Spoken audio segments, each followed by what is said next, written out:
SSA, good day, sir. Are you there? Can you hear me? Clearly, sir. Okay, so I was just testing your mic to ensure you are fine and everything. Yeah, I'm good. Okay, then well done, sir. I remain loyal to your government, SSA. Lordship, sir.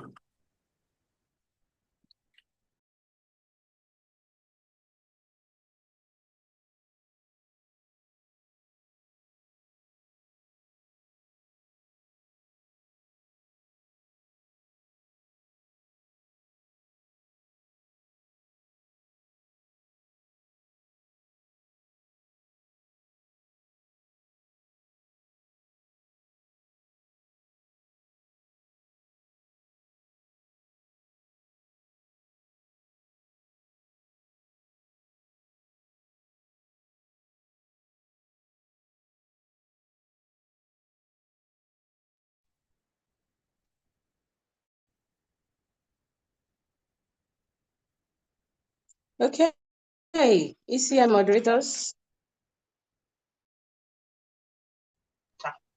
If you're on Good the evening. call, sound check. Check your mic. Good evening, Edie. Yeah. Daniel and have you checked your mic? Yeah. Yeah, I'm here, yes. Okay.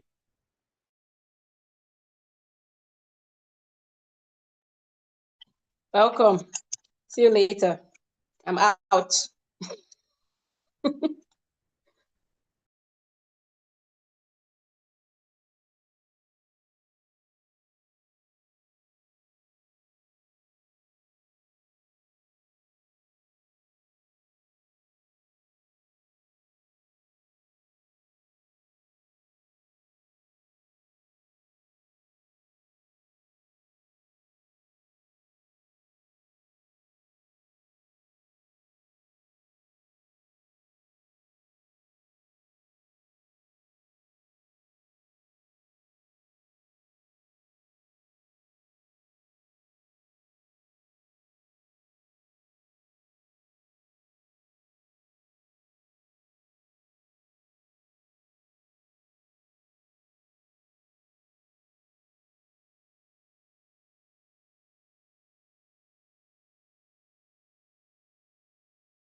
Good day, Lisa.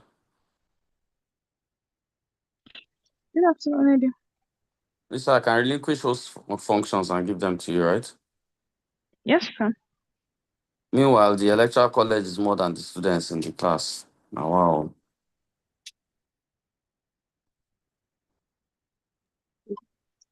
I don't know why they're so slow in joining. So sad.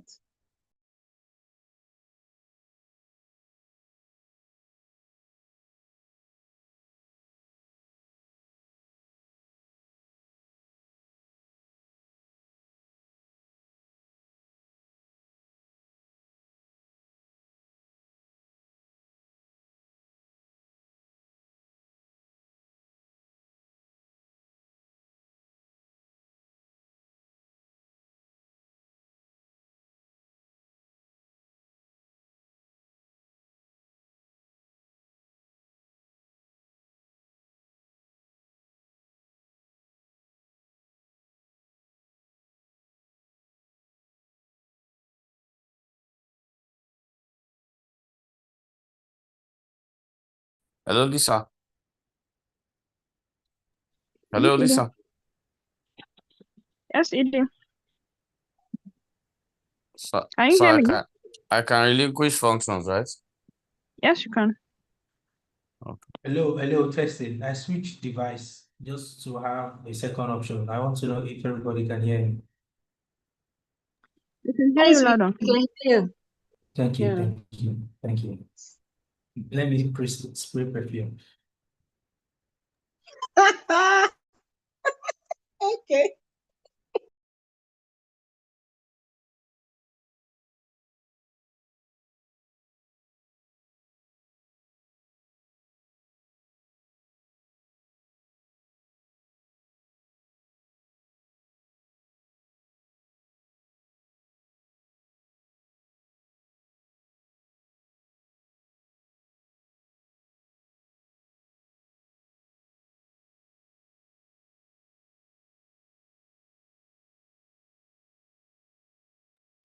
For those who are on the call, if you haven't joined your party group, please make sure you do that.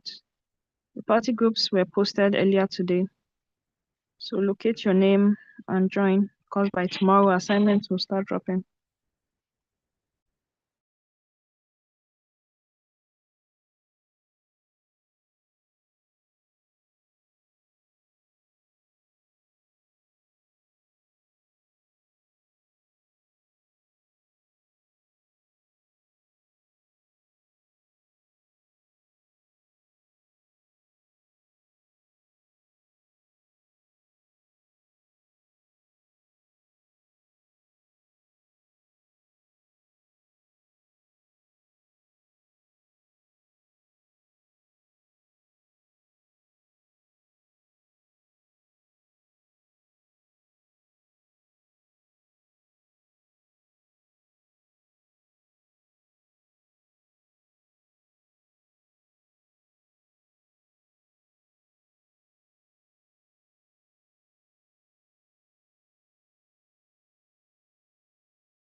Hello, hello, hello.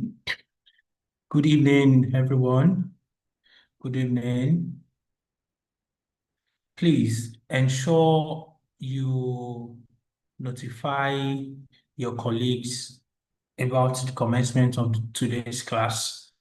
And according to our usual practice, you guys have the next 300 seconds, that's 5 minutes, to notify others about the commencement of today's class.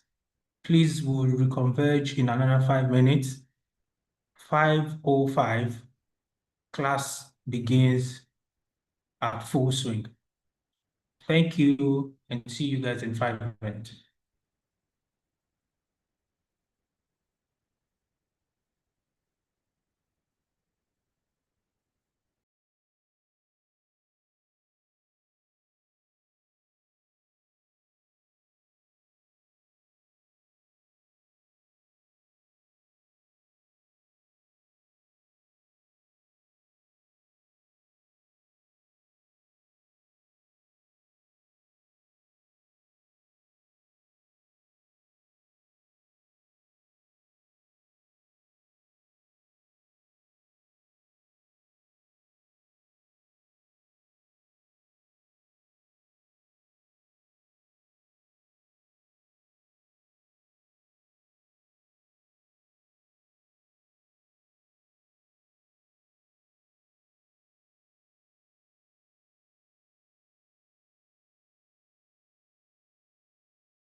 Please, class begins fully at full swing by 5:05. That's another 120 seconds. Please ensure you do your best to notify your colleagues about commencement of today's class. It is going to be an insightful, interesting, and educating class. You all do not want to miss this. Please do your best to notify your colleagues, your co-party members about the commencement of today's class. You won't want to miss it. Thank you. 90 seconds to go.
Hello, welcome back, everyone. Welcome once again. I hope you've done your best in bringing everybody on board. The class is about to start. For your all information, my name is Samsudin Salako Adeshino Ayo. I used to be a student, now an alumni, region member, an associate, and by the virtue of grace, and one of the management team member of Electoral College Nigeria. You can see how I rose through the ranks from the normal cadet to soon to become general of the college. And this can also be you if you give Electoral College your best for the love of country. So today, I'm going to be your moderator for the day, and I would like to introduce our facilitator for today as we commence the class. Please, for the last time, ensure you carry your colleagues along. The class begins now. Our facilitator for today's class is Professor Abdulhamid Abdullah. Professor Abdulhamid Abdullah is a distinguished academic in the Department of Local Government and Development Studies, Faculty of Administration, Ahmadu Bello University Zaria. He is also a Board of Trustees, member of the International Association for Community Development, with a seat at the United Nations. Beyond the classroom, Professor Abdullah is deeply engaged in community development and civil society work. He serves as the Deputy Coordinator of the Network Against Child Trafficking, Abuse, and Labor, NACTAL, Kaduna State, and sits on the Board of Advisors of the Kaduna State Local Government Accountability Mechanism, CADGAM. He is also the Chief Operating Officer of the Initiative for Orphan and Vulnerable Persons, IOVP, where he provides leadership in advancing the right and welfare of marginalized people. And you all also need to know, Professor Abdullah is the Deputy Executive Director of Electoral College, North Central Nigeria. He is a sought-after voice in public discourse. Professor Abdullah regularly features as a commentator on radio, TV, and other media platforms, addressing critical issues of community development, youth and women employment, local governance, accountability, and conflict management. His contributions reflect a lifelong commitment to strengthening community, empowering vulnerable populations, and promoting inclusive governance. Ladies and gentlemen, give it up for our facilitator for the day, Professor Abdulhamid Abdallah. You are highly welcome, Prof. Good to see you once again. You're welcome to the landmark cohort 20th of the Electoral College Nigeria. Thank you very much. Am I audible enough? Clearly and gracefully, sir. This one that you just tell them so many things about me, and you didn't mention the most important thing. Hello, ladies and gentlemen, good afternoon or good evening or good night from wherever you are. Forgive me, Just sir. as the moderator said, Shamsuddin, thank you very much. You're welcome. He has forgotten one very important thing he has not told you. And I will not. Are you interested in hearing what I will tell them? We are all interested. I can pay for it, Prof. Wow. So, yes, thank you very much, Senator. What he has not told you is that I am also a former student and alumni of the Electoral College, among the first set of students of Electoral College. So you can see I also rose along the line. So it is your opportunity to also do the same thing, just like Salako has done. And even all of us you see who are in the Electoral College are part and parcel of the same trend. Okay, thank you very much for that introduction. And today I'm going to take a very different stand because I'm going to be very fast because my system is down so that later on we can continue the discussion. So I'm going to discuss local government administration in Nigeria and the 2024 Supreme Court judgment, because up to now there is still problem with this judgment. And as by the time we continue, you realize why this judgment is still very problematic for many reasons. Now, as I said earlier, I'm going to be very fast. So, according to the Constitution, I hope my slide is showing in place. Confirm. Confirm that my slide is showing. Prof. Yes, oh, thank you very much. Yeah. So, according to the 1999 Constitution amended, the Constitution guaranteed the existence of local government as the third tier of government in Nigeria. It is a system of government by democratically elected local government council is under this constitution guaranteed. You see, those who are criticizing the constitution at times find it difficult to say that they don't even read the constitution and do not understand the constitution. Because you see, this very section of the constitution is what led to that 2024 Supreme Court judgment. And it is there in section 7, subsection 1 of the 1999 Constitution amended. And because of that, the court declared that the Constitution does not merely recognize local government, but it constitutionally guarantees its existence. That guarantee necessarily includes meaningful and financial independence.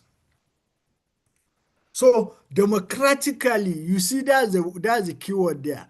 Democratically elected local government cannot exist where another level of government controls its finance. So this is what the Supreme Court said.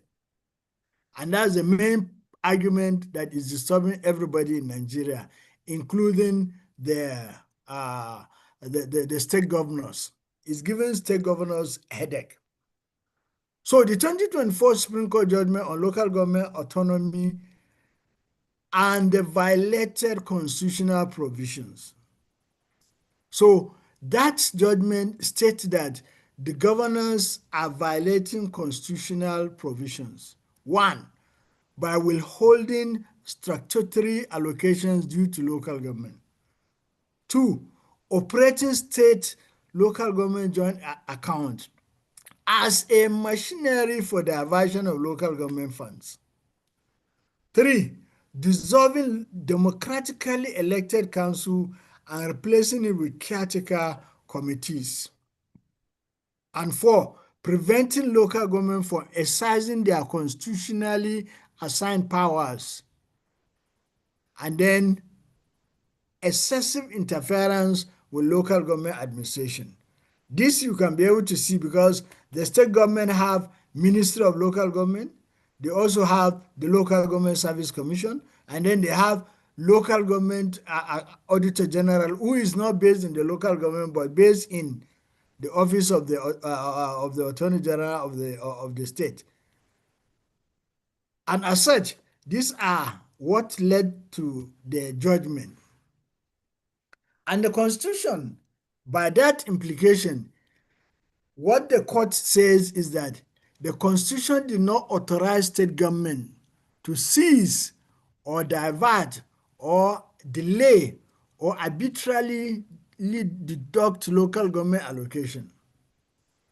And because of that, the court found overwhelming evidence that many states have consistently failed to remit the full allocations to local government. Subsequently, the court holds that the constitutional purpose of the joint account had been defeated.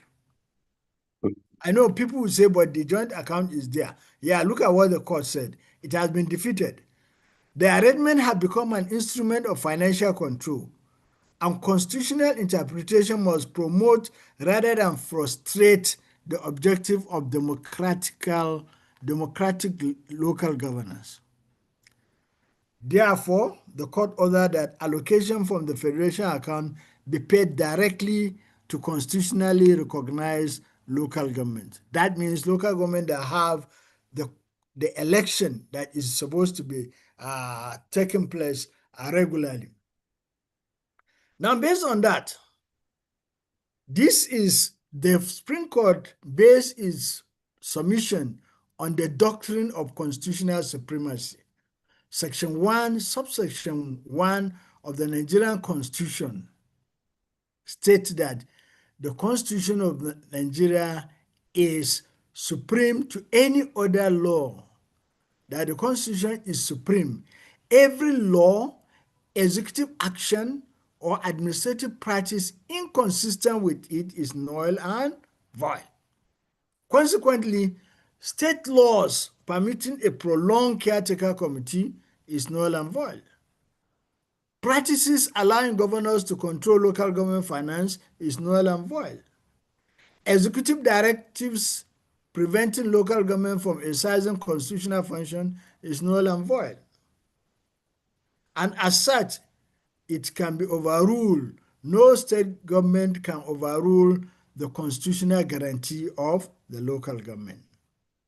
Don't worry, we are going to have the discussion. I'll allow you to ask your questions and then we'll now have a robust discussion.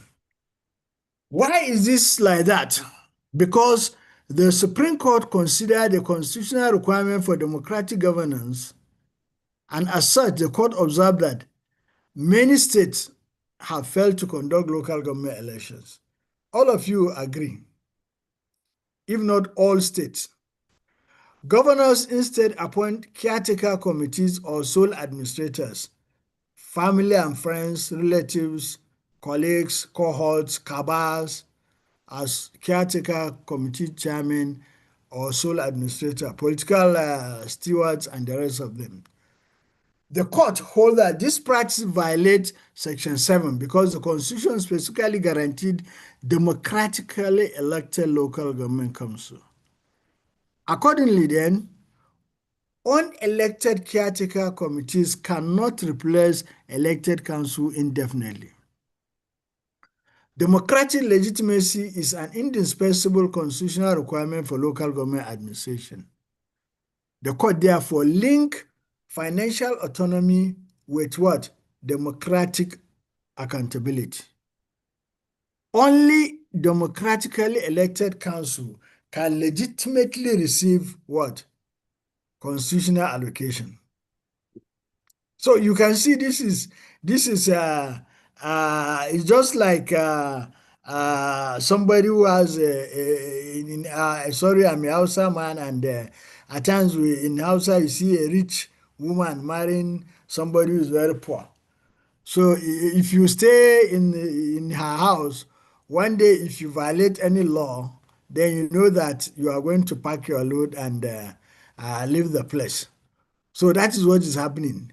So if the sole administrator did not dance to the tune of the master, then automatically he knows the implication of what is going to happen. So going further, the democratically elected council members lead to the aspect of what need to be done through regular elections.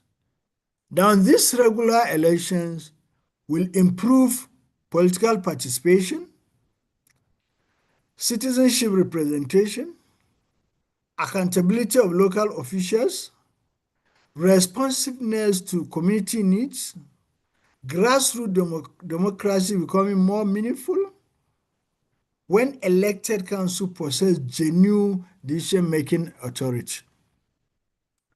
You can clearly see this all over the world.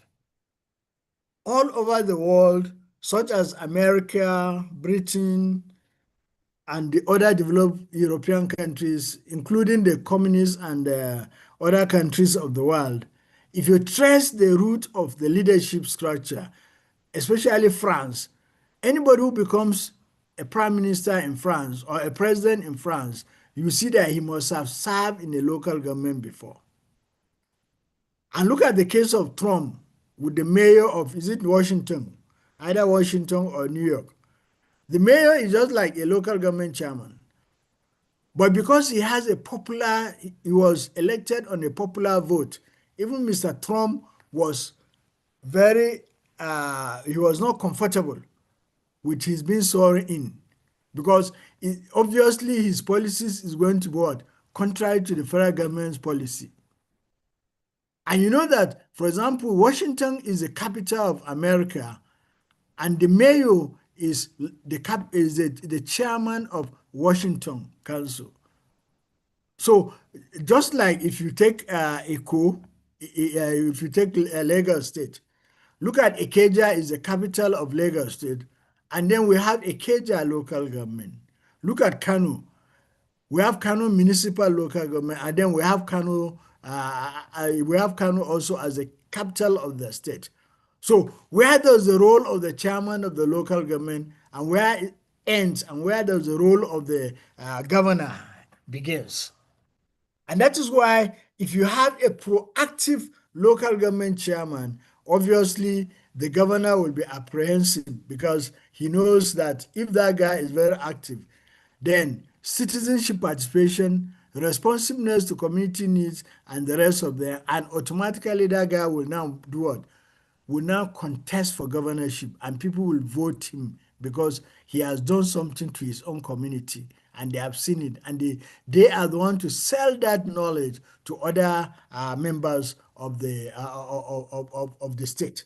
And that is why all governors are always apprehensive of a proactive local government chairman. So going forward, you can see if we have regular election, then the political participation is going to be high, and the result of that is that you are going to see some element of what? Redevelopment taking place at that council, and then the state governors are going to be apprehensive of whoever is appointed as a chairman of the local government. So the next item I want you to consider is what others call fiscal federalism. This is a financial aspect. Most people lay emphasis on the financial aspect, and that is correct.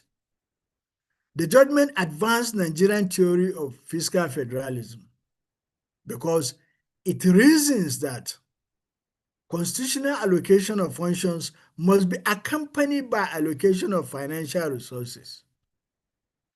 If you cannot, he who owns the piper detects the tune. So if you are appointed as the chairman of a local government, and then if you look at other people that are going to facilitators will tell you how much local governments are getting. Now that's on paper. Please don't go and attack your local government chairman, because that's on paper. Because somebody is blowing the pipe, not him. And the money is not with him, right? So denying funds while imposing responsibility produce constitutional inconsistency. And that is what is happening. At the local government level, we have extrajudicial expenditure. The local government takes care of NYC, they take care of security, they take care of traditional rulers, and the rest of them, right? And if the governor's wife is visiting any particular local government, then you know obviously that there's going to be an overwhelming expenditure. A local government, I know, when the governor's wife was living, they donated a horse to her, while another one donated, gave her a gift of a very big bull, you know, because that community, they value bull so much, right?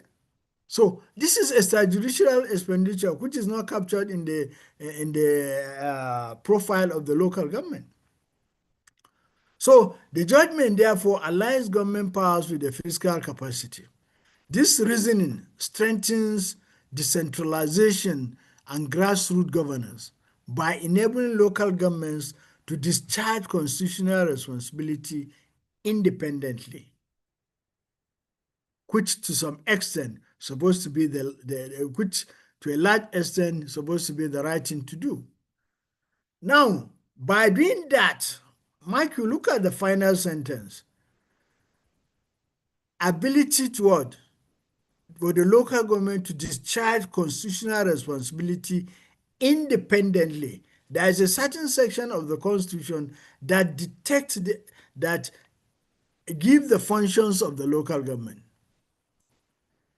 And now from that section, I now derive this other thing. Yeah. So the fiscal federalism should now take care of what? Digital budgeting system for local government. Integrated financial management information system for local government. Electronic procurement. Independent auditing. Then you have public expenditure tracking. Yeah, in the case of Kaduna State, we have also, we are always tracking the local government expenditure, although it's to a large extent, because I'm also a board member of Kaduna State Local Government Accountability Mechanism. So, then stronger legislative oversight, and then open budget initiatives. Now, that is the spirit of the judgment. So I'm now challenging you to tell me which of these functions are applicable at the local government you are from. Mike, nobody should tell me that he's not aware, because if you are a Nigerian, you must come from a particular local government. You must come from what? A particular local government. So if you are from a particular local government, then automatically we have two types of belongings: local government of resident and local government of origin. Take, for example, my local government of resident and my local government of origin is Sabongari local government Zaria, and it's also my local government of resident. Right. So I'm supposed to know what is happening in that local government. So then the local revenue dependency. So despite receiving statutory allocations, many Nigerian local government remain highly dependent on transfer from the federation account. IGR, internal generated revenue, remains very low. But mark you, there is always a reason why it is like that. One, the hijacking of tax administration by state governments. For example, in Kaduna State, local government have virtually no any reasonable financial outlet for tax administration. All has been cornered by the new tax law, the codification of the new tax law by the state government. So there is weak tax administration. There's limited economic activities. Not that there's limited economic activities. The economic activities take place through revenue and expenditure. But the revenue is what? Hijacked by the state. So because of that, automatically, there is no revenue, limited economic activities, and as such, there's also poor valuation system. But most importantly, there is political interference in revenue collection. You see, in some cases, you see police collecting revenue. Yes. In some cases, you see soldiers collecting revenue. Unremitted revenue, sorry to say, get it correctly, unremitted revenue by the roadside, right? And then you see other state agencies collecting revenue, right? So where will the local government come in when these people are more powerful than them? So that is what we mean by political interference in the revenue collection, meaning that there are other organs that have more political power to collect the revenue than the local government officials. And as such, Consequently, financial autonomy has not yet translated into fiscal sustainability. And that is exactly what is happening. Then moving forward, the constitutional reform has renewed a debate on constitutional amendment. Exactly. Many scholars argue that the constitution should be amended to remove ambiguities surrounding the state-local government joint account and strengthening protection for democratically elected council. Many people are arguing for state to relegate the local government election to INEC. But INEC cannot do that because it is not within its constitutional purview. So it cannot venture into that. The constitution has to be amended to give it that responsibility, right? So you have to strengthen the democratic elected council, clarify accountability arrangement between the state and the local government. And it also have implication for anti-corruption policy. So there has to be future policies that will emphasize what? Transparency, expenditure monitoring, forensic auditing, citizens oversight, and digital financial reporting system. If you Google now in Nigeria, you realize that only 2 or 3 local governments are having a website. So how can they have digital financial reporting? So if, for example, Saloko decide tomorrow that he's relocating to Germany, and then when immediately he gets to Germany, he now decide that his local government should please send him a website so that he can present, and then let's see how the German government can assist the website, can assist the local government. There is nothing to present. So the potentials of the local government cannot be seen, and as such, many things becomes very problematic. So Salako, I will quickly stop here and allow the participant or the student or the cohort members who are around 92 to say 1 or 2 things or ask questions, and then we now do the digging into details. Thank you very much for giving me this opportunity. Thank you as always for your continuous and sacrosanct enlightening session at all time, Prof.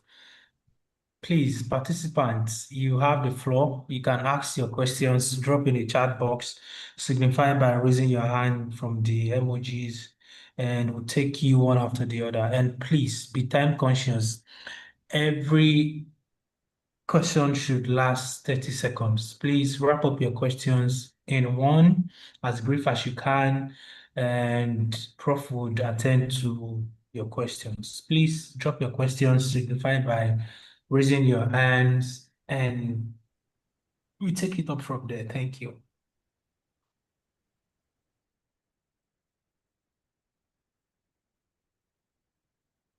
You can go ahead and coordinate them. I can see many hands up. Ibrahim Umar, Timothy, Messi. Okay, let's do this. Let's do it Nigerian way. Okay, ladies and gentlemen. So Messi, can you start? I'm trying to unmute Messi. Messi Kwabe. Sorry if I didn't call the name correctly.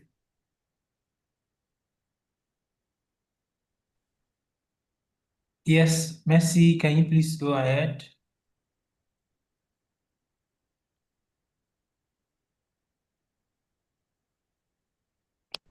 She's not unmuted. I have unmuted Can you Messi.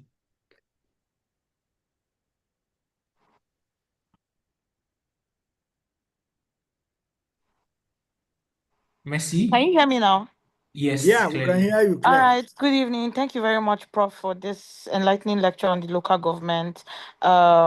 Yes, I thank you for also sharing clarification on the ruling because my question stems from two angles. So first of all, right, I know that and the Supreme Court has granted some level of power to the local government, but still yet we're not seeing it being effected. And I wanted to know what your thoughts are on why this reason still exists. And it looks like governors are just allowed to do whatever it is that they want to do in their state. So what is now the point of the ruling? Then the second question is that in all of our local governments, I would appreciate if you can share more light on the role the emirate plays, especially in the north, right?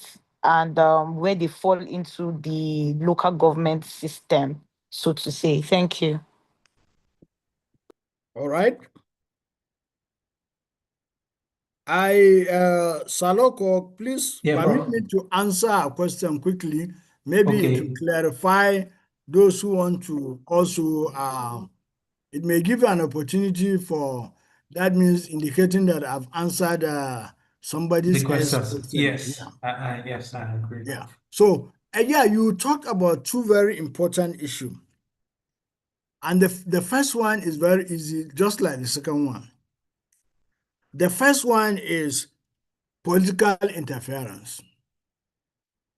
Immediately after the judgment, all the governors, mind you, the judgment is an outcome of so many things, but it was between the Attorney General of the Federation and the Attorney General of Abia State and 35 Attorney Generals of Nigeria, of the states in Nigeria. So you can see it's a connivance, a gang up, if you like to call it that way. And as such, immediately the judgment was given, the attorney generals now advised the government, the governors, regardless. That's one of the things I like with the governors of Nigeria. When it comes to money, they disregard finance, disregard political affiliation. So regardless of political affiliation, all of them gang up and met the president because they were given an ultimatum to conduct local government election before the end of December 2024. And all of them hurriedly conducted local government elections. And all of you will agree with me that in most states there was no local government election, but local government selection. I went to the polling unit to vote, and then there was no vote, there was no annex staff. And then at the end of the day, I was told that somebody has won the election. So it's almost happened the same thing all over some of the states in the federation. So what I'm trying to say is that there is this local government, there is this interference, serious issue of interference by the governors. So they now met the president, closed door. And then when the central bank gave order that as of February 2025, all the local governments should send their accounts so that allocation due to them will be sent directly to their account. I think only 2 local governments succeeded in doing that out of 774 local governments, including 6 area councils of Abuja. So you can confidently say 800 local governments. They did not comply with the central bank instruction. So they went back to the presidency and then had a closed door meeting with the presidency. And if you remember, that was the time also some people began the campaign for second term, 2025. We woke up one morning and we saw posters of the president and others all over the federal capital and major cities in Nigeria. So the attention of Nigerians were drawn to that. And automatically that begins the era of what? Political what? Marriage of convenience, changing of camp and the rest of them. And it is what happened up to now where we are today. So that diversion of attention, as far as I'm concerned, I call it a diversion of attention. That diversion of attention made it possible for Nigerians not to follow track of what is happening at the local government level. And the result of that is that they still have not been able to comply with the local government, with the directive of the central bank. And because of the political climate in the country, many things, they say many water has gone under the what? Under the bridge. And as such, 2027 started since 2025. And because of that, many things have. So, in short, the political interference made it almost impossible for the implementation of what? Of the local government 2024 Supreme Court judgment. Then on the issue of the Emirates, it's not only the Emirate. All the traditional rulers in Nigeria, those that are fully recognized, they are under the payroll of the federal government, the local governments.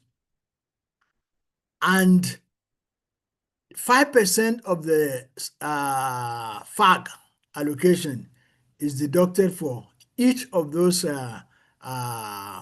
Bales, Alafin, OBs, and the rest of them, emirs and the rest of them. 5% is deducted. And that is why you see during the time of, I can't remember, is it Babangida or Buhari or so, I can't remember, when the Emir of Kano and the Alafin of Oyo went to Israel without permission, they were almost disposed because, and the instruction did not come from Governor Rimi at that time, but he was following instruction from above. But he was the governor, but he was not the one that gave those emirs query. It was their local government chairman that gave them query to answer.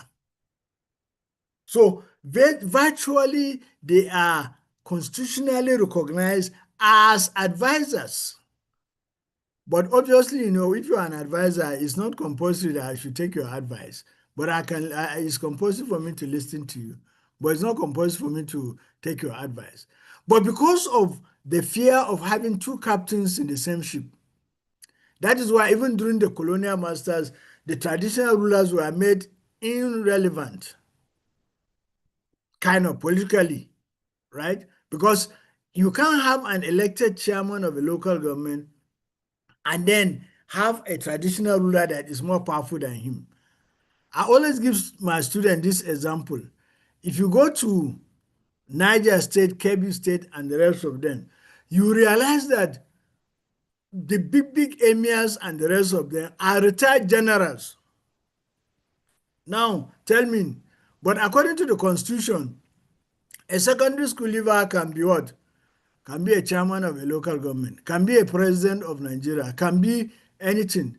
Now, how can a secondary school leaver, for example, go and stand before a major general or a general, retired general in the army, and then confront him or do something like that? So you can see the issue is very systemic. That capacity is not there, and they cannot do it. And the same thing with governors. Some of these governors cannot try mess up with those people. And that is why where the bandits problem is taking place and the rest of them, look at even the Southeast where there was problems like that, the traditional rulers cannot be able to do anything because they don't have the constitutional power, they don't have the responsibility. Even the emirs don't have anything, any role apart from advisory. So they also constitute an interference in the local government administration. For example, now, take for example, Ikeja local government, or take for example, Abuja local government, Abuja Municipal Area Council. It has the minister of the federal capital there. Now, are you telling me that the chairman of Abuja Municipal Area Council can confront the present minister, Nweke? It's not possible. So you can see that is why the Supreme Court tried to give them some degree of independence. But then that degree of independence is shuttled, is blocked by so many political interference. And mark you, in every local government and in every state, there are what we call stakeholders, retired civil servant. You remember those, some of you that are old, remember the cabals in Kaduna. Eh? It's the same cabals that are also ruling Nigeria. You cannot do anything without them, right? They control the central bank. They are the shareholders of major companies in the world and transnational companies and the rest of them. So if they eventually remove their money in a bank, that bank will collapse immediately. So it is more than just a thing of the eye. It's a kind of a political economy issue that need real political solution than just a theoretical solution. So I hope I've answered your question. So in short, the traditional rulers have come to stay because they are relevant in terms of what? Servicing the will of what? The will of governance, but then they are being used also for different political interests. Thank you very much.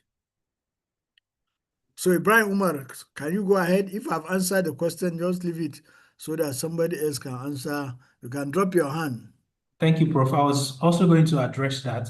For efficiency sake, would implore each and every participant to please listen carefully to every answer for you to be sure if your questions have been answered or yet to be addressed, please, so we can move faster and get more from the prof. Thank you. Ibrahim Umar, please, you have the floor. Thank you very much. Good evening, Prof. Thank you. Good evening.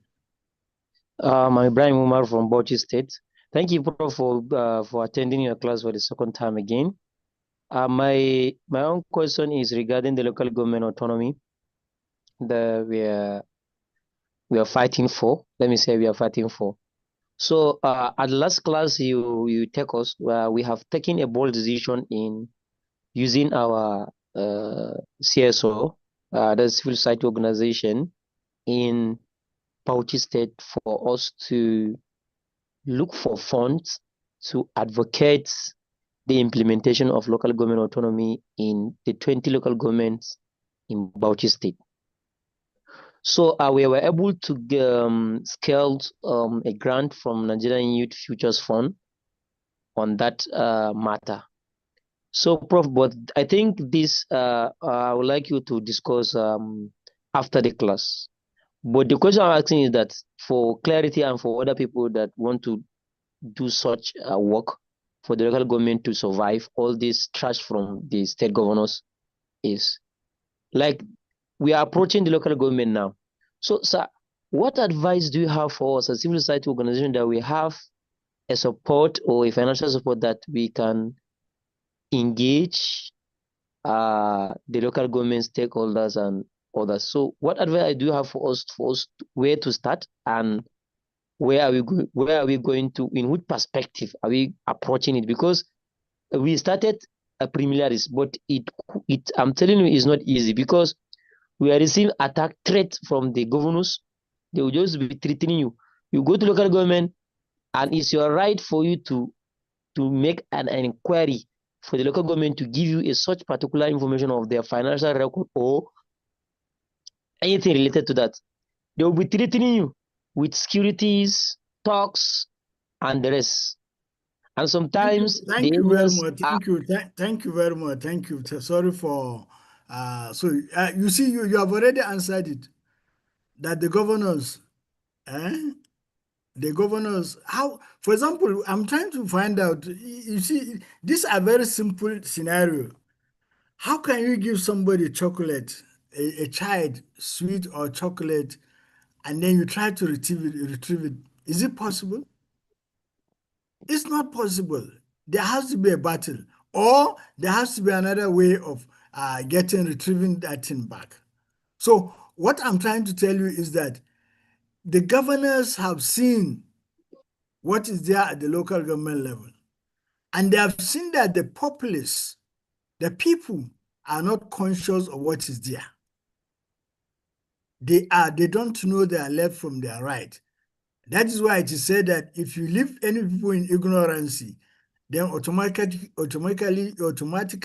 you can rule them forever. Nigerians are ignorant of their right of even protesting on anything. And as such, they don't know the powers they have in terms of local government administration and the ability that they can do to influence their stakeholder meeting. There are security meetings that they do every, is it Thursday or Wednesdays at every local government, or once in a month at every local government level. Mark, all the security agents attend that local government, that security meeting. But at the end of the day, what happened? Because they are not, they just dance to what is the chairman say, because at the end of the day, everybody is looking for the cake. Cut my share of the cake and give me. So my advice is that that should not deter us. We must continue. In Kaduna State, we have Kaduna State Local Government Accountability Mechanism, in which I'm also a member of Board of Trustees of that organ. We are battling every day, but could you believe that at the end of the day, whenever we suggest something to appear in the budget, we hardly get up to 10% of our suggestion. All the others, we don't know from where it is coming from. So, but will that deter us from continuing? No, it will not deter us from continuing. So we are continuing the struggle. Thank you very much. Solako, over to you.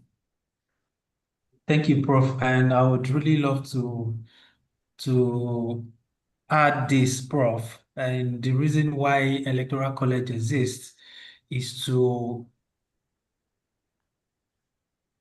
nurture informed citizen as against what the state political actors are doing to keep us uninformed. That's why Electoral College is committed to building a more informed society. Politeracy today, democracy tomorrow. Tomorrow. Exactly, exactly. So, Timothy, can you please ask your questions? Please be brief, be brief as much as you can. Yeah, thank you. Yeah, can you hear me, please? Go ahead. Okay. Yeah, thank you, Prof.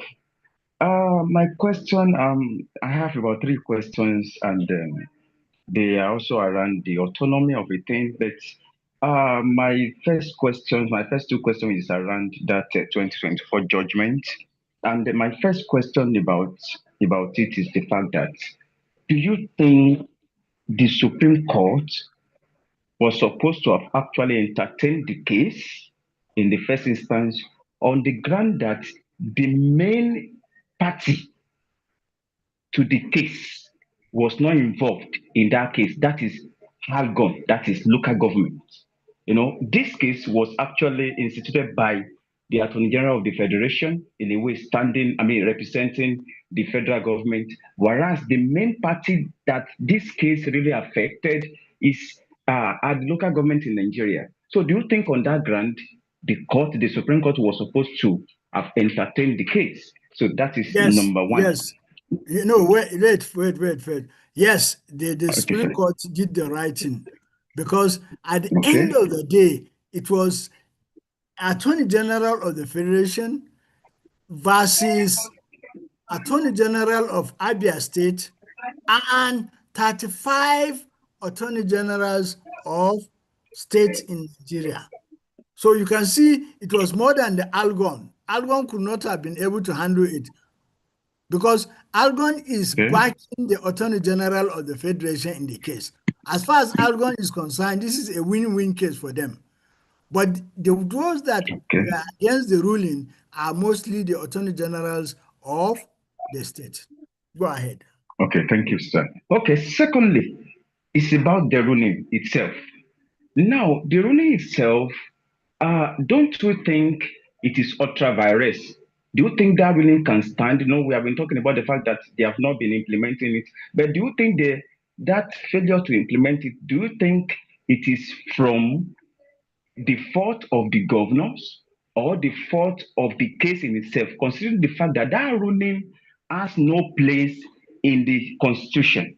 And if you consider Section 162, subsection 5, 6, 7, and 8, it is clearly stated that such allocation must actually go through the states. And now there has not been amendment to those sections. Do you think that case is actually consistent with the Constitution? That is the second question. So before I go to the next one. I'm not a lawyer, but the Supreme Court judgment made it clearly that the Constitution should not be looked at. It should be looked at the level of purposive judgment. What that means is that you say somebody is given autonomy, but then somebody else is holding the autonomy. And evidence have shown that this person holding that person down, he doesn't want him to breathe, right? And there's substantive evidence to show that. So the Supreme Court always, at the end of the day, ruled a case not from the sentiment of individual lawyers and the rest of them, but from the public interest. I hope you get me. So the public interest clearly state that you cannot give somebody, say this money is for you, but I'm going to determine how you are going to spend it. Then that violates the ruling that the Constitution, Section 1, subsection 1, guarantees the existence of a local government as a tier of government. So that is why in my last part of my statement, I said even the Supreme Court judges accepted that there is need for amendment in certain aspects of the Constitution. But I went further to tell you that the political climate in the country makes it impossible for even the House of Assembly members to even talk about that, because they are all clamoring for what? Next election, 2027. And this is work in progress. The discussion continues. And that is why we must keep the flag flying. We must keep the struggle on, so that even if there is another next dispensation, we'll continue advocating that the constitutional amendment is very necessary to abrogate the state local government joint account and other aspects of the Constitution. Thank you very much. Go ahead, please. Your last question. Have we lost him? Yeah, I think he needs to make room for some other guys. So, any other person? Ibrahim Umaru. Ibrahim Umar be smart, because I've seen some senior colleagues in the house in which I know that it will be an opportunity to give them time to talk. I don't know whether they will accept. I've seen Dr. Noor Mohammed. I've seen Alim. Thank you very much. I have asked my question, but it's just that I will chat to you maybe later regarding the. Okay, go ahead. Okay. So I've seen our Oga Tolu Wanimi Divan Alimson. Maybe you would like to say something. And then Isaac Anna. I think we have another female here. Okay, go ahead, please. Isaac Anna, I've asked you to unmute. Good evening, sir. Thank you so much. Anna, thank you. So my question is, what indicators is used to measure the service quality of the local government, especially in Lagos State? That's even one of the arguments that even if you ask, we have Professor Harrison here on the call, he will also ask his student to go and find out what is the matrix of local government, for example, in Lagos State. And then the commonest presentation is that they are supposed to do what? They are supposed to do service delivery, right? But that service delivery has been hijacked by the state government. There is a local government chairman we are discussing with him. I won't tell you. And then he was saying that the activities of the deputy speaker and the speaker in their various jurisdiction have taken care of his own activities. So because the deputy speaker and the speaker are doing some excellent work, right, where they are, and as such, the chairman of their local government were saying that I don't have much to do again since these guys are doing an excellent work. So it is the same thing, but that's an aberration. That's not how it's supposed to be. So basically, they're supposed to do what? Service delivery, taking care of. Look at, for example, the Lagos State you mentioned. According to the Constitution, local government is supposed to take care of cemeteries and burial ground. But now in Lagos State, it is under private hands, and they are not paying tax to local government, but they are paying tax to state government. So you can see if the local government will have to get their revenue back, then it means the revenue generation, the tax administration will be number one that have to be tempered with, or else they cannot be able to get to anywhere. Thank you very much. Jalingo, please quickly, Ali Yusuf Jalingo. Thank you. Good evening, Prof. Good evening. Mine is what is going on. I have had quite not on one occasion that this issue of local government autonomy. Yes, the federal government is sending money direct into some of the local government's account, and then the state government will now call on the local government's chairman to refund the money or to pay back the money or transfer some part of the money, amount of the money to the state account, making it a joint account so that whenever the local government want to execute something, a project or maybe something, then they will now call on or send their memos to the state government that they need so amount to implement so kind of project. So I would like Prof to share more light on this issue. Thank you. I've already said the time. You see, they have at the local government, they have what we call a committee that will sit down with the local government chairman and do what? And look at the budget of the local government and then see areas of convergence. And that's why I keep on giving you example of Lagos, Abuja, Kano, and the rest of them, wherein you cannot differentiate the activities of the state government and the activities of the local government chairman in those places. So what they do is they hide under the cover of joint project. So when they say joint project, at the end of the day, the revenue from the local government will be 60%, while the state will give 40%. And the credit will go to what? The state government. In some cases, 70-30. And that is why I say there must be continuous advocacy in order to see that this thing does not continue. And obviously, the state assembly members are also part and parcel of this because they are failing in their oversight function. Because part of the oversight function of the state assembly members is to see to the running of the local government. But unfortunately, they are also not living up to expectation. And that is why, and mind you, they are also just like the local government. You can ask yourself, to what extent is the state assembly independent of the executive arms of government? Just like at the federal level, to what extent is the National Assembly independent of what? Of the federal executive at the federal government level. So it's the same issue we are facing all over the place, right? So Solako, can you allow this gentleman, if they have anything to say? I've talked about Alimson. I know he's a political analyst and he's with us. I don't know whether as a candidate or as a student or as a guest. Okay, we'll see if anybody wants have anything to Please, contribute. if you are among those that I mentioned, yes. I have Professor Harrison on the call and also Dr. Noob Mohammed.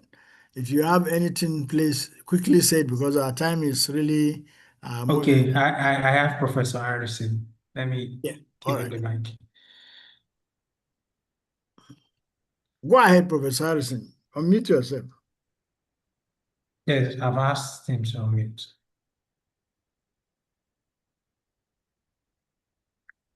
Prof. Is he finding it difficult to unmute yourself? Okay, thank you. He has done Can it. you hear me now? Yeah, we can Clearly. hear you now, Prof. You're welcome. Thank you. It's good to listen to you on this trending topic. And the questions, very incisive questions by the participants. I hope I'm loud and clear. Hello? Yes, faintly, but now I think it's clearer now. Yes. Okay. I want to start by contributing to the fact that local governments in Nigeria, even though provided for by the Constitution, is a mere contraption, because it is just a construct that is not performing the constitutional functions as enshrined in the Constitution. And everything starts from there. The Supreme Court judgment is a toothless bulldog. The Constitution is supreme in Nigeria, and no decision of the Supreme Court can override the Constitution. I'm coming from the background that the Section 7 that you have critically analyzed has stated what it should be. And until that section is amended, there is nothing like fiscal autonomy for the local government. Insofar as the state, by that constitution, is empowered to control, midwife, in fact, do anything the state likes with her local government. No more Nigerian local government, but the state local government. This particular section of the Constitution must be amended to achieve, in fact, including administrative and financial autonomy for local governments. Last week, we debated on this particular matter in an international conference held at the University of Nigeria, Nsukka. Even the deputy speaker of the House of Representatives also posited that without that amendment, there's no way we can have fiscal autonomy for local governments. And whatever they call joint counts committee,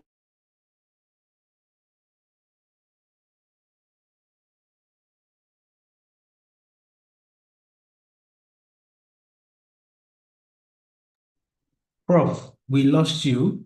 We are struggling to hear you at this point. We lost you some seconds ago. We are struggling to hear you. Professor Abdullah, are you there, please?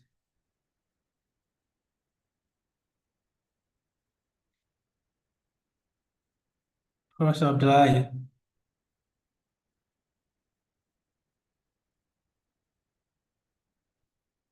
Hello, class. Can everyone hear me?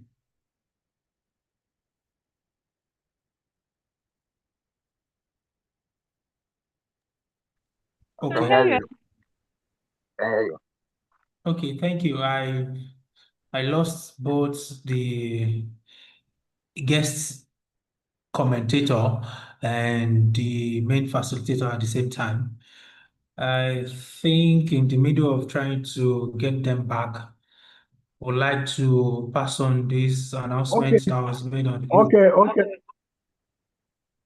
Prof, can you hear me now? yes, clearly we can hear you now, Prof.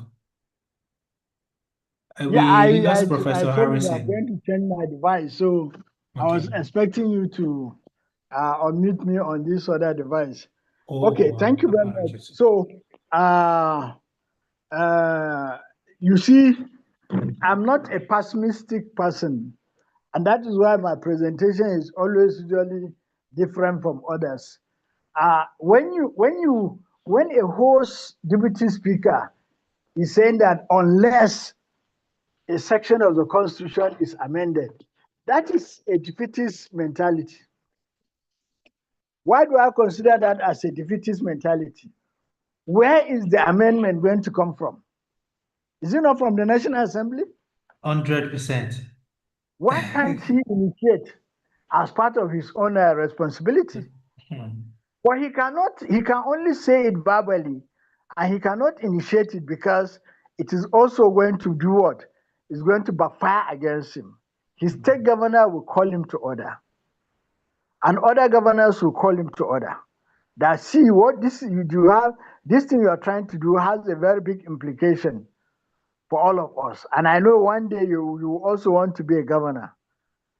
So you see, it's a very simple logic of polyliteracy, wherein you can always threaten somebody, just like when we are in secondary school or primary school, a bully will threaten you, okay, do whatever you want to do in the class, raise your hand and answer all the questions, but when we go out, you tell me whether you raise your hand outside too. I hope you understand. So it is buying the question. It's not doing, it's not, so basically my own presentation is, I even expect people to argue that, see, do we have the administrative capacity to run the local government? That's even the most important question. Because as far as I know, there are some local government that don't have even one single PhD holder.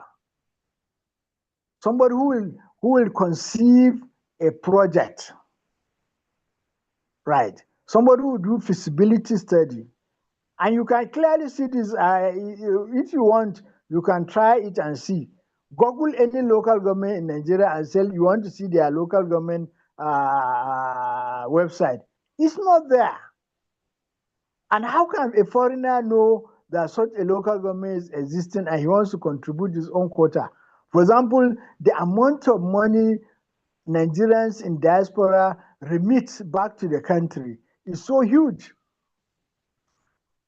right? And because of that, they want to contribute to the local government, but they have to see something that is a bit organized.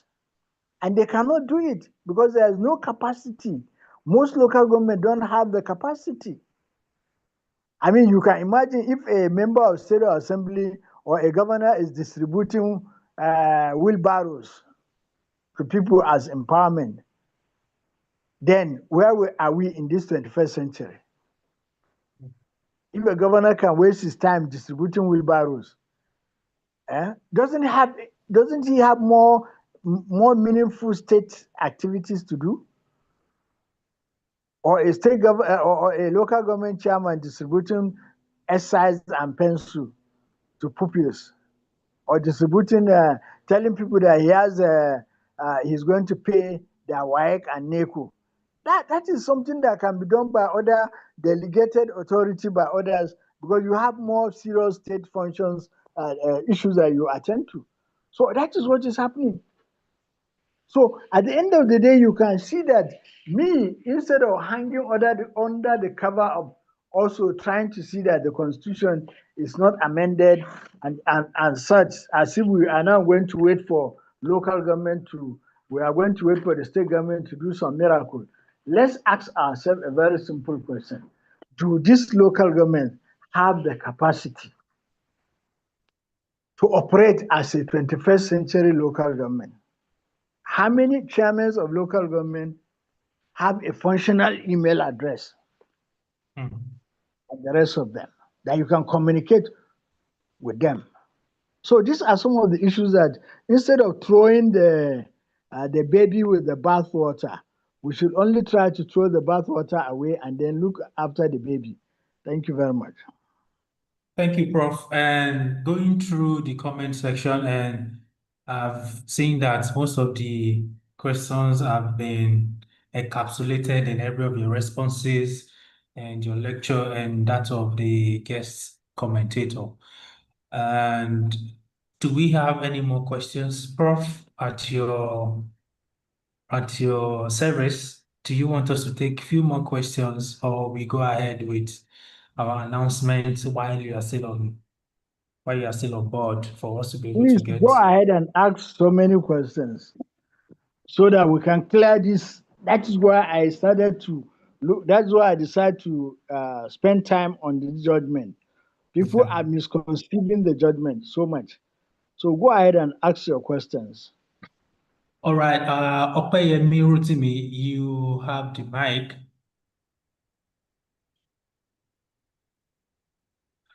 Yeah.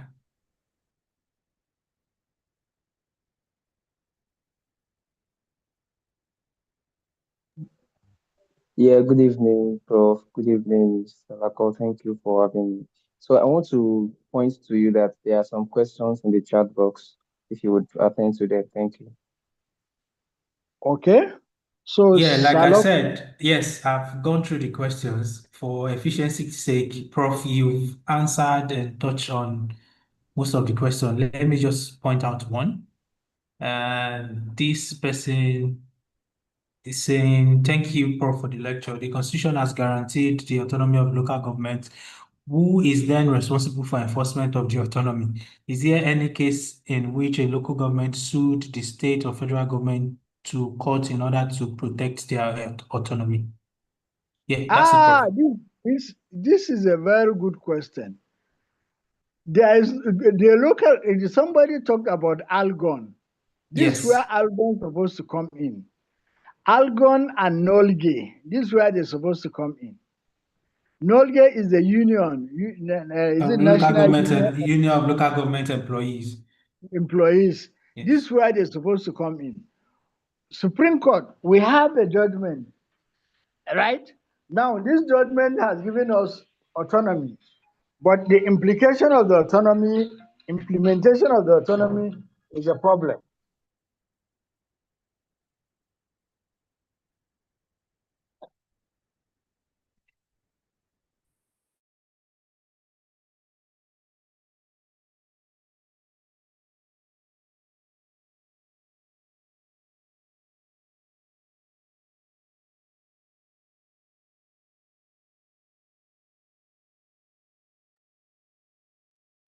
Prof.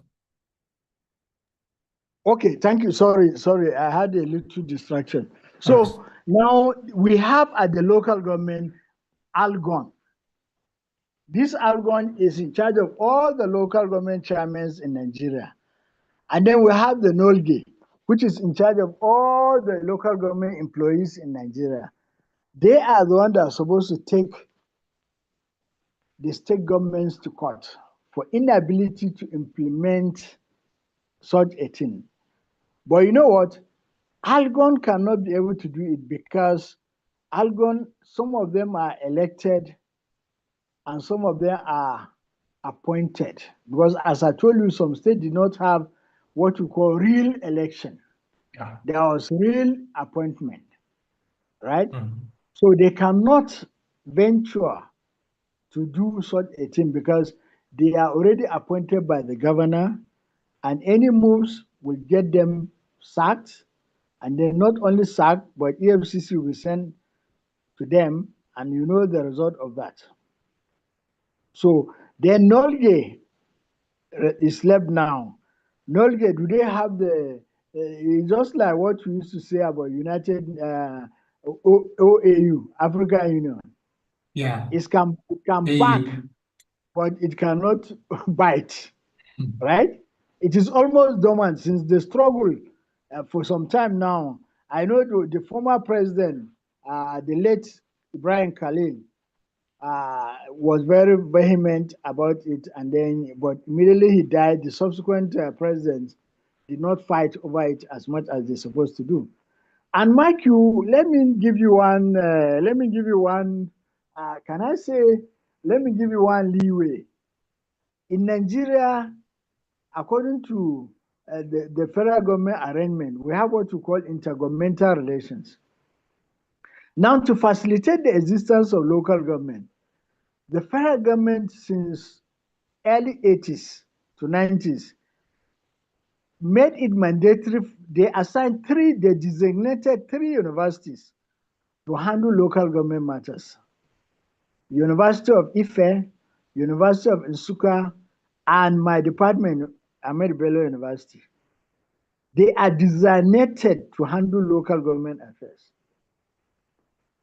But could you believe now, when we went to the federal government, when we went to the intergovernmental affairs, to remind them of our mandate about local government, one, there was no officers assigned to it to handle that office, to handle the issue of local government as part of the intergovernmental relations. You know, during the time of Obasanjo as a president, there was Minister of Intergovernmental Relations.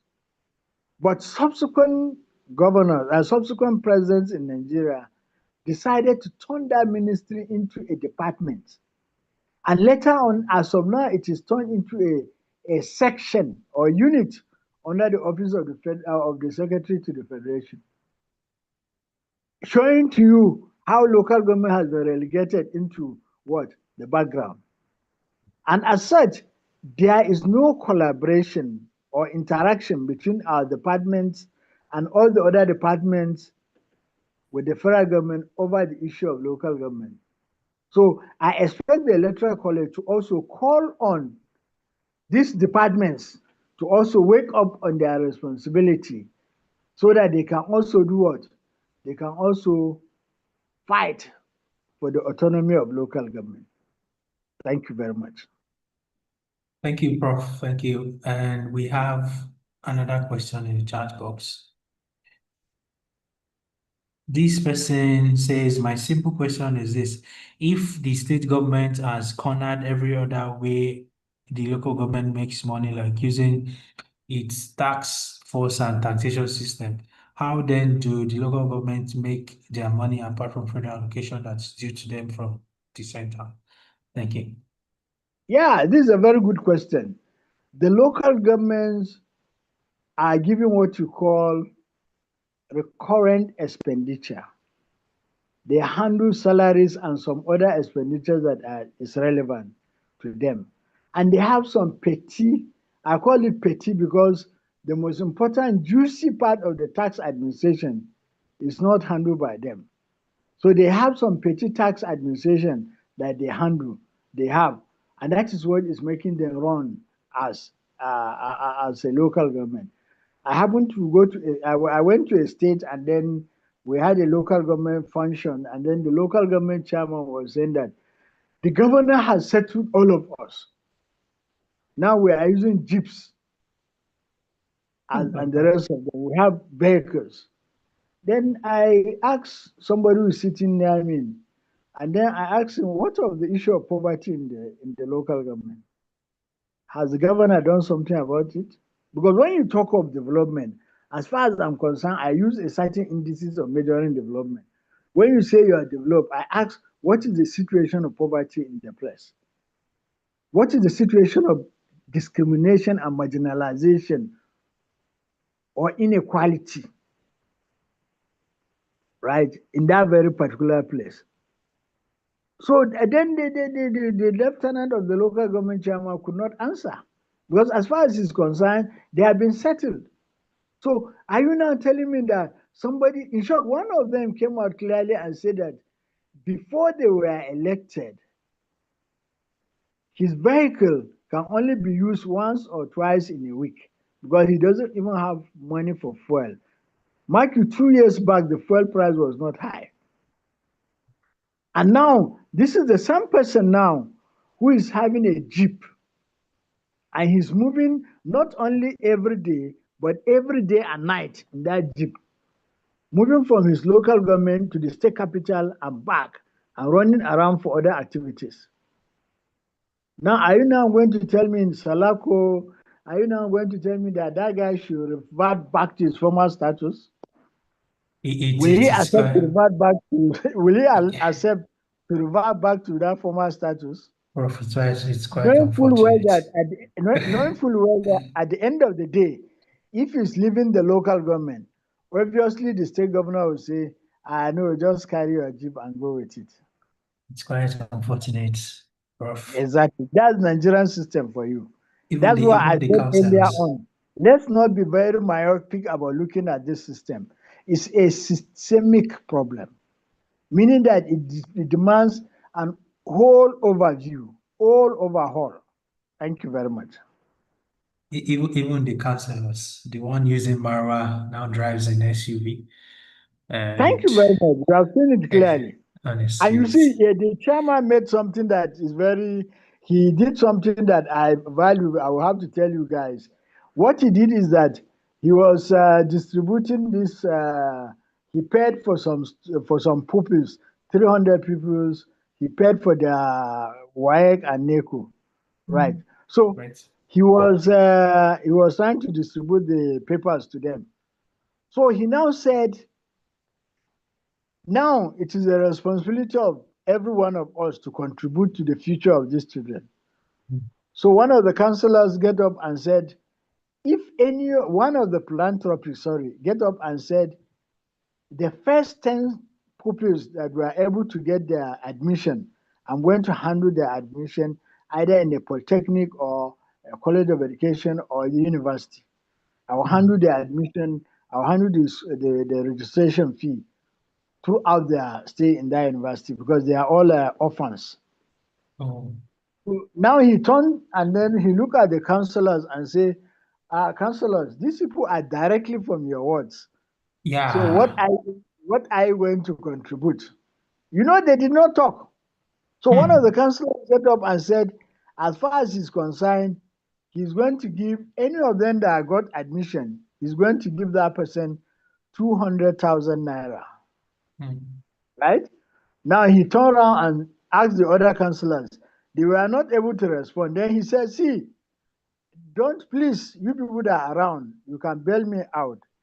He said, I swear to God, all of them have been given money. So all of them must do something. So he said, told the councillors, even if you like it or not, don't say it, but mandatory, all of you must contribute a certain amount, not less than 200 naira to the student. 200,000. Yeah. 200,000 naira to this student. So I really was very happy with what he did. Because just as you said, some of them were not even moving in Marwa. Honestly. Their shoes were slippers. But now they are using designer shoes. Right? Honestly. And now to contribute to the plight of orphans who have succeeded in trying to sit for WAEC and NECO, they don't want to. So that is why I say it's a systemic matter. Everybody has to be on board so that we can be able to do what? We can be able to build the cab. And we are not building the cab, we are building ourselves because all of us come from a particular local government, either local government of resident or local government of what? Origin. Thank you. Prof, thank you. And I would like to buttress by saying, as a student of yours in the discipline, as a graduate of public administration, who is the steward between public service and citizens, I can also tell you for a fact, I can defend few of these politicians in a way that when we talk about participation, we can't just sit by the fence and start condemning whatever they are doing when we've never participated. I spoke about the Marwa guy owning a car now. This was the guy that was participating, attending ward meetings, being a member of a political party.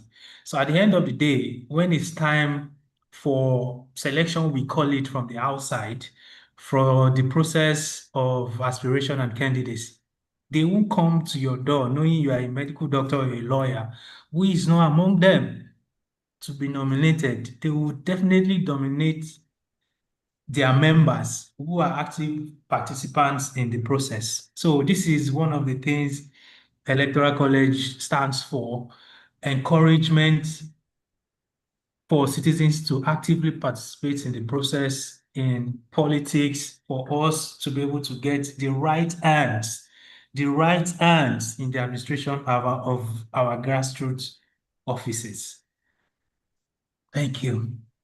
Exactly. And another question from the chat box, in regards to the autonomy of the local governments submitting their account to the CBN, what can be done to fix that, or is the political interference of the politicians, especially the governors? So what is has the political interference of the politicians, especially the governors, succeeded in suppressing the local government administration? No, it has not. So it has not suppressed anything.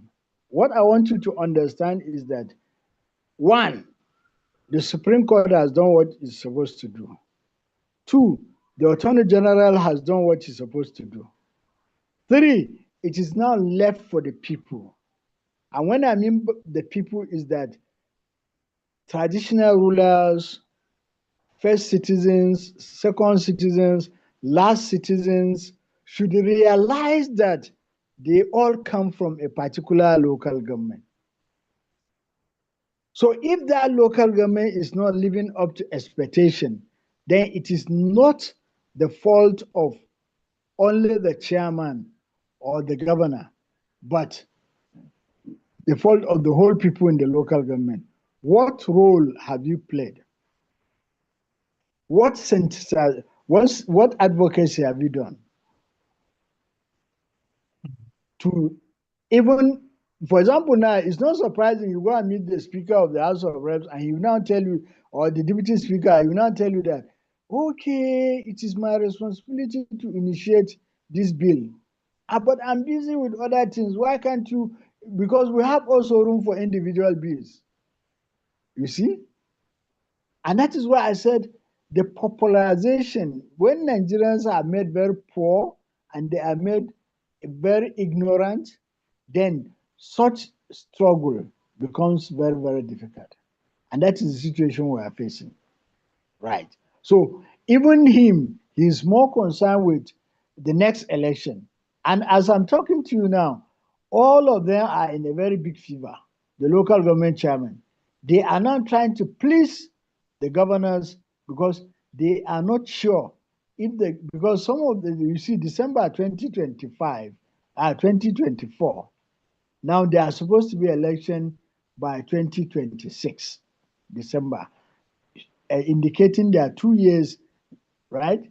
Because some state made the mistake of making the election of local government chairman as 2 years by their bylaws. So now some of them are moving, in short, they are fighting head and stake to see that they are allowed to recontest election when it comes in. So they are now trying to gain the good books of the governors so that they can be allowed to contest election by 2026, end of 2026, which is just around the corner. So they don't have time for this 2024 Supreme Court judgment. They don't have time. And that is why I said it is left for Nolge and stakeholders like Electoral College, all the civil society organizations, and the rest of them, enough is enough, and the rest of them to come and plagiarize that the Supreme Court judgment should be implemented in total.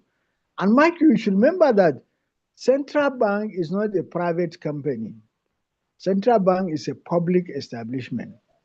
And as a public establishment, they don't have the capacity, they don't have the right to come out and campaign that local government chairmen should be given the opportunity to open an account with them. I hope you understand.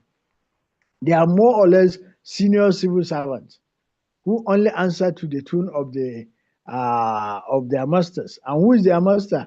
Secretary to the federal government and the head of service. Right. And that is all. That is it. Thank you. Thank you, Prof. All right, we have God Day. God Day, please send your mute. You have the floor.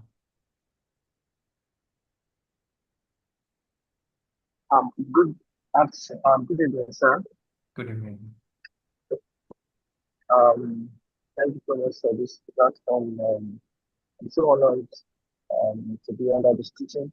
So, yes, you mentioned the administrative structure of the local government, and what I'm trying to comprehend that I also want to ask regarding the structure, even with the intentional creation of the local government from inception in the constitution.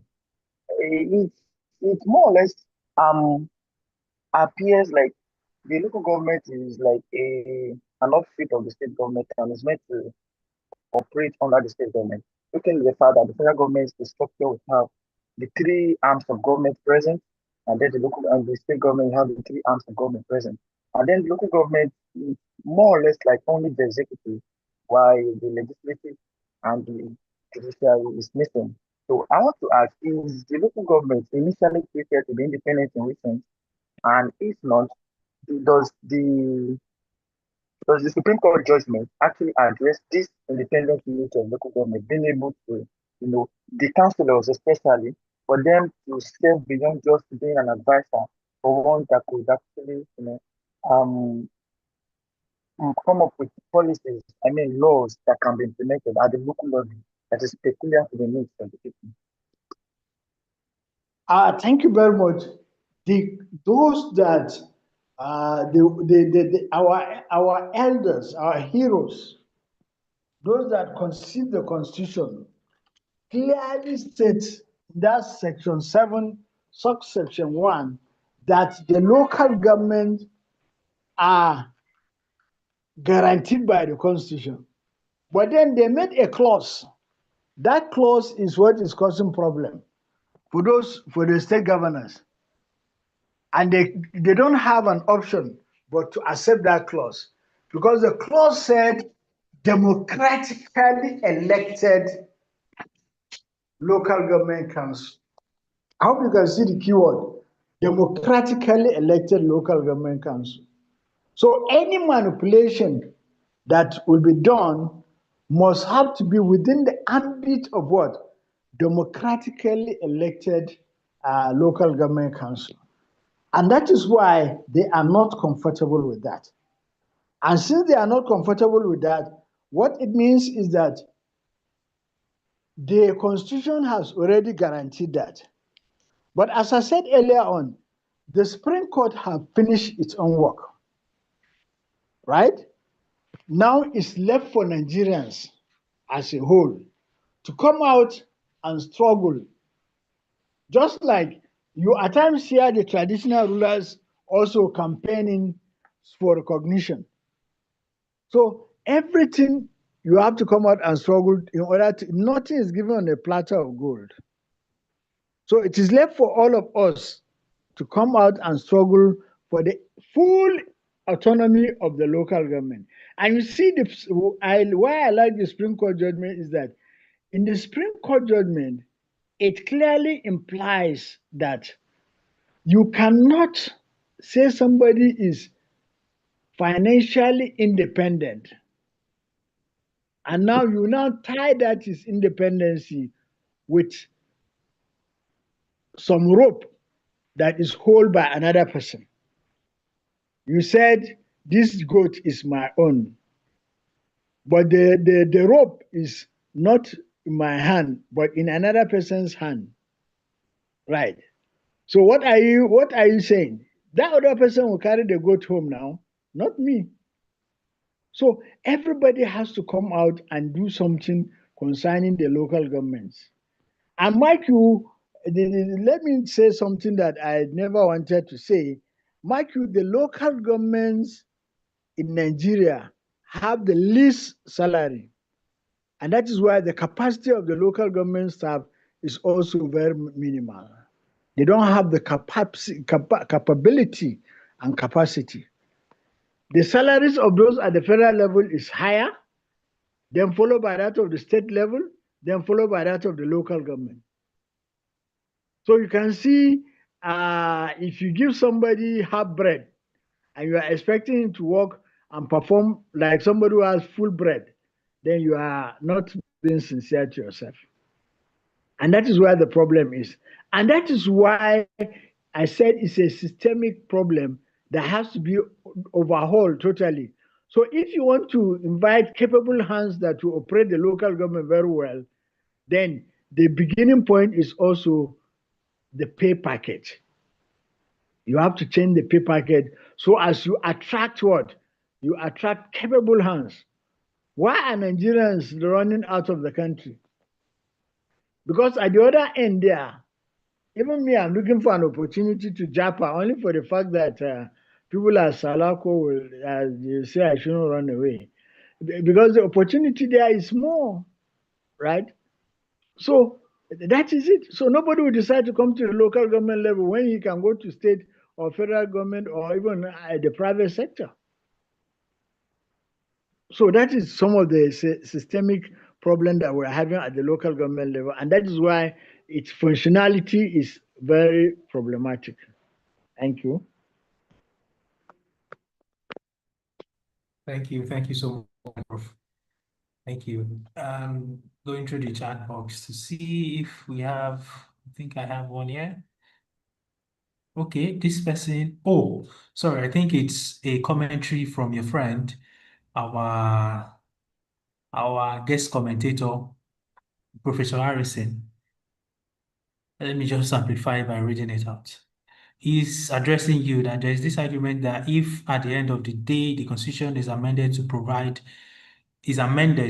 fiscal autonomy to local governments and joint account committees be disbanded, would the local government administration system in Nigeria be as it is to be capable of managing the resources of public service delivery in local governments in terms of institutional capacity and prebendary politics of the Nigerian political space? I think you once captured the body of this commentary in one of your okay. That is what I said, and it's just what I said. The last statement I made, that yes, give the fiscal autonomy has been given, but then the capacity to operate it should be our attention. Do we have capable hands? Do we have the auditors? Do we have the financial wizards? Are we digitally literate to handle the issue of integrated financial management system? Are we going to continue to operate at a level of financial memorandum? Because most of you don't know that the accounting system at the local government level, is not like the other levels or the other tiers of government. The local government level accounting system is based on financial memorandum. So with the fiscal autonomy, are we going to still continue to operate that? So these are some of the questions begging for answers. And that is why even the governors are convincing the president that, see, these guys are not ready. Because how can you say they are ready when in my local government, I don't have anybody who is a chartered accountant, or I don't have anybody who is a financial wizard or a chartered administrator? How do you get me? So, and again, you let the constitution in such a way that even a primary school holder can be a chairman of a local government. So how can he articulate such contemporary or what you can call the digital age? How can he articulate those things? So these are things that I have already mentioned that it's really a problem. And the solution is very simple. That is why the federal government established, designated 3 universities at that time to handle the middle level skill manpower of the local government. So these same 3 universities can handle those manpower issues within a very short time, and then the local government can live up to expectation. I remember when we were having the good relationship with the federal government, we used to have a training program for chairmen of local government. We used to have training program for councillors. We used to have local training program for both senior and junior staff of the local government, so that they can be able to key into the administration that comes in, the agenda. For example, now we're supposed to have a training for local government chairmen and the rest of them, so that they can be able to key into the Renew Hope agenda. But now they are not keying into anything because that provision is not made. And you see, let me educate you people to know. According to the budget of the local government, there is every month there is training there is allocation for training and retraining. So now you can ask your local government what is being done, but obviously they will tell you to go to the state government about the training and retraining allocation that is being sent to the local government. So at the same time, you're going to run into trouble because the financial, the freedom of information bill is signed at the local government, is signed at the federal level, which is supposed to also descend down to the local government level, the state and local government level. But if you try it, you also have the machinery of government, like the security agencies, that will track you down. Why are you asking such questions? Who are you to ask such questions? You know, the security like this kind of question. Who are you? Ha. If the security man asks you, who are you, then you know that you are in trouble. Because that means you are nobody. I'm a Nigerian citizen. They will tell you, and so what? Are you a better citizen than any of us? So you can see, please don't try and pour sand into our garden. Just go home and rest. Nobody is giving you any information. Over to you, Saloko. Thank you, Prof. Thank you. And I think in the absence of no further questions, I would. Prof, is Mr. George Ovethre your guest? George, yeah, allow him to talk if he's there. I've not seen. No. He's dropped a comment. If I can permit me to. Go ahead, read the comment, please. Oh, he said his contribution, everything in life is fruitful and productive on the basis of relationship. We must address the issue of how we treat ourselves and the value we place on human lives. The earlier we realize that we have a shared heritage and that we are all one, the Nigerian system will continue to be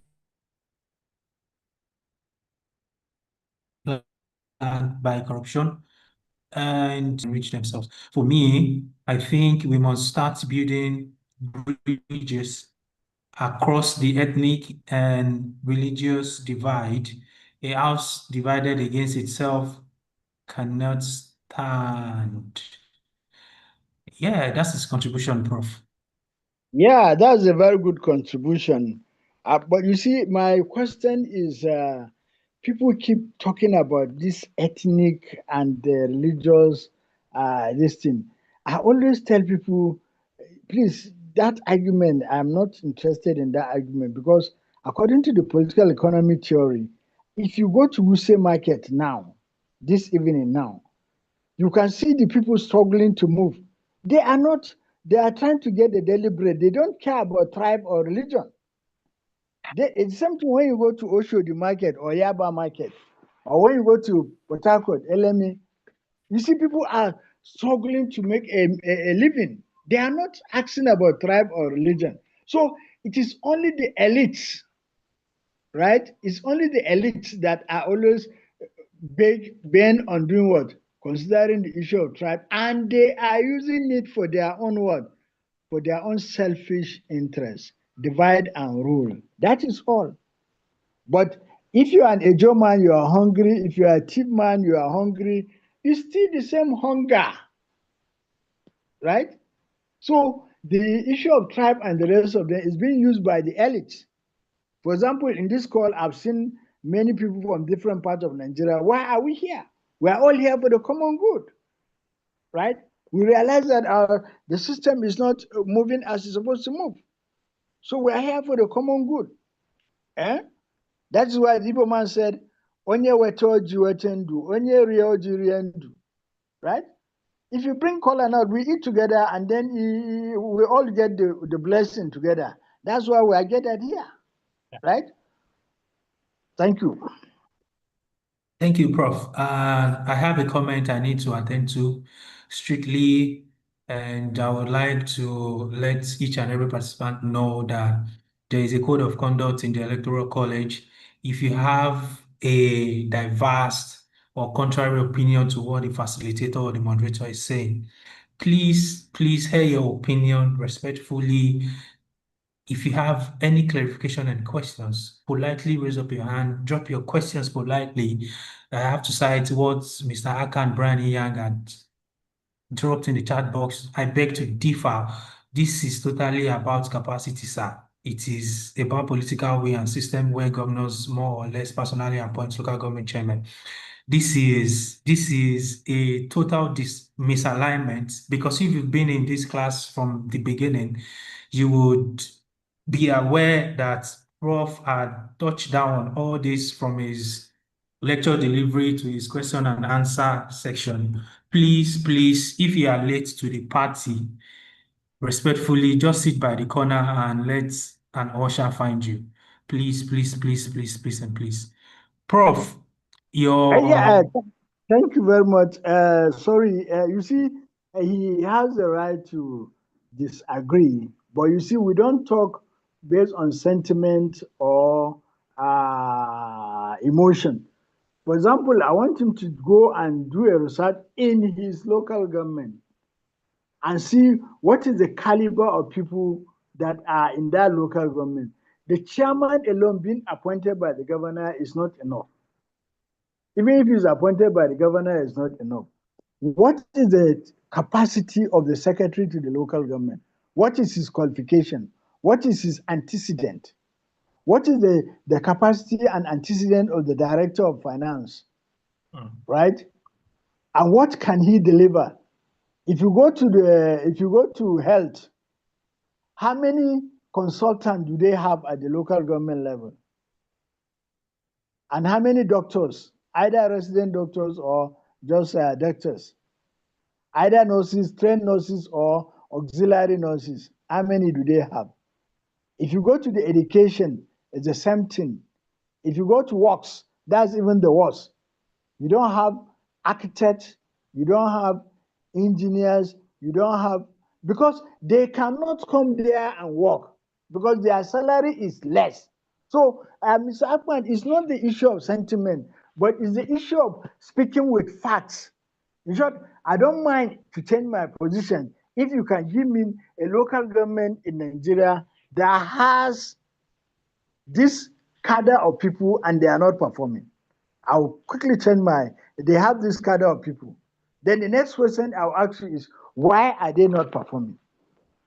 For example, in my state now, in your state, how many local government chairmen you can boast of them saying that they have, for example, served and retired as a civil servant or a public servant or the rest of them? So it's a matter of the capacity issue is also there. And then the appointment is also there, right? No doubt about that. So Akwan, we are not on a different level. We are on the same level, but the issue is that consolidate your argument with facts and figures. Maybe the next class I'll come, I will try to give you I will use one or two local government to give you the capacity of the staff in that local government. Maybe from there you can be able to understand what I'm saying. For example, now if you are running an integrated financial management system, you are just not looking for somebody who knows how accounting, but you're also looking for somebody who is digitally literate, who can be able to use all the accounting softwares that are available, right? And then if you are an administrator, you should also be able to know all the administrative software that are available. For example, up to this time, some people are taking minutes manually. Why there are artificial intelligence that you can now put on your device and then it will not record your minutes of meeting instantly and then show you. Even this meeting we are doing is being recorded, and then somebody is also transcribing it using AI. So what I'm saying is that, do we have that capacity? And if we don't have that capacity, then we are left behind. Thank you very much. Thank you, Prof. Professor Harrison is back. Should we allow him some few minutes? Does he have something to say? Yes, his hands are raised. Okay, maybe the last time we'll give him chance. Okay. Thank you. There are some people I call, but I don't know why they don't want to talk. Professor Harrison, you have the floor. Thank you. Thank you very much, Prof. You've said it all, especially in terms of the lack of institutional capacity in our local government administration system is very, very worrisome. My last point that I wanted to contribute generally is that if we look at the Constitution critically, the tax jurisdiction for local government is not enough for public service delivery at that grassroots level, in spite of the interferences by the state government, which of course, in fact, greater parts of whatever should be autonomy for local government has been eroded completely. For instance, when you look at the list in that schedule to the Constitution, you see items that cannot produce enough funds for internally generated revenue for the local government. And so we need a structural reform in that area, apart from the basic fundamental problem that we have discovered in Section 7. We need a new local government reform in Nigeria to take care of that, especially these interference that we're talking about. It does not end in government or governors giving pittance from local government allocation accruing from the federation accounts. No. They now take over even the small items under the local government in the Constitution, like parks, motor parks, markets. In my state, I can give examples.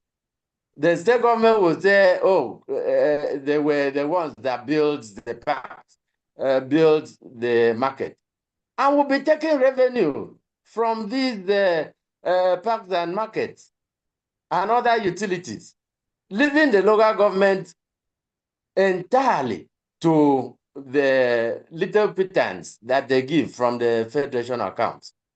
All these cannot help the local government to give us the needed utilities and amenities to the local residents of all these local governments. That is a very serious matter. Thank you. Thank you, Prof. Sorry, those in the audience, those participants. Professor Harrison is also a lawyer, so he's speaking authoritatively. So, and he's a public administrator of repute. So you see, what he has said. If you look at that schedule, he's talking about. They talk about bicycle lesson. They talk about radio lesson. They talk about cemeteries. Just like I gave you example of Lagos, all the cemeteries and burial ground in Lagos are taken over by private hands. And these private undertakers pay tax to the state government, not to the local government. So where is the local government going to get revenue from? So, and that is why I think we should also call on these designated institutions, Nsuka, ABU, and IFE, to also fight for the amendment of this constitution, especially this schedule. They should not leave everything to the politicians. After all, the politicians are occupied with other things. So these academicians, it is their responsibility to live up to expectation by what?